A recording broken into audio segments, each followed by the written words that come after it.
The dojo was buzzing with anticipation as members stretched on the mats. In the center, Daniel the Cobra Kane, a local karate champion and black belt, smirked at the quiet man mopping the far corner. "Hey, want to spar? For fun," he called out, his voice dripping with mockery. The janitor, James, set the mop aside without a word and stepped onto the mat. No one expected much. After all, he was just the cleaner. But the moment the match began, the room fell silent. What happened next would be remembered for years. Comment your city if you're watching. The Sun Valley Dojo was a place of prestige. Membership wasn't cheap, and the crowd was tight-knit, lawyers, business owners, and young competitors hungry for trophies. Daniel Kane was the star, undefeated in local tournaments and adored by the community. James worked in the background. Hired as the night janitor, he came in during late classes, mopping floors, cleaning mirrors, and making sure everything shined for the morning sessions. He was polite, kept to himself, and rarely made eye contact. For some, James was invisible. For Daniel, he was a convenient target for ego-fueled jokes. "Bet you can't throw a kick, old man," he'd tease, earning laughs from his friends. James never responded until that fateful evening when Daniel challenged him to a friendly spar in front of the entire class. At first, everyone assumed James would politely decline, but instead he placed the mop in the corner and calmly tied back his worn work shirt. His posture shifted. Straighter, balanced, almost deliberate. "Gloves?" Daniel asked, grinning. James shook his head. No need. That only fueled the crowd's anticipation. The instructor, sensing a harmless bit of entertainment, allowed the match. "Light contact only," he warned. Daniel nodded, clearly amused. They bowed. Daniel moved first, quick and sharp, throwing a probing jab. James sidestepped effortlessly.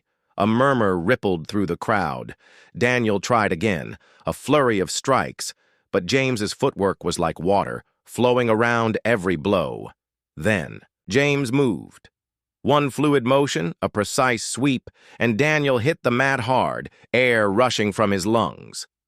The dojo erupted in gasps. Daniel scrambled up, embarrassed, and launched a high kick.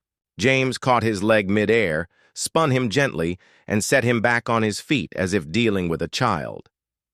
The spectators leaned forward. This was no fluke. James's movements were disciplined, refined, and far beyond anything Daniel had faced.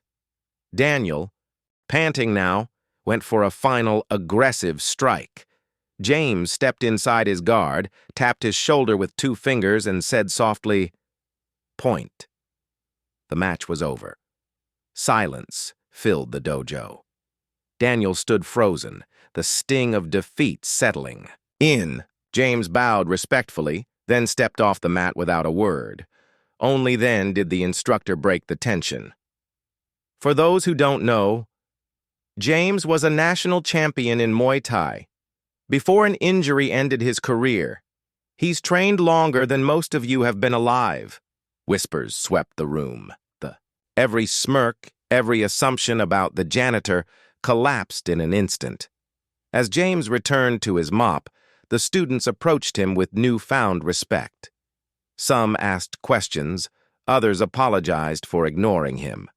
Daniel, humbled, shook his hand. For James, it wasn't about proving anything. He'd long ago made peace with leaving the competitive world. But that night, he reminded everyone of a truth too often forgotten. A person's worth isn't measured by their job title or skin color. The dojo was different after that. Conversations shifted. People noticed the quiet figures in the background, the ones they'd overlooked. And Daniel, he never mocked anyone again. Sometimes the loudest lesson comes from the quietest teacher, the one who doesn't seek the spotlight but can own it the moment they step into the ring.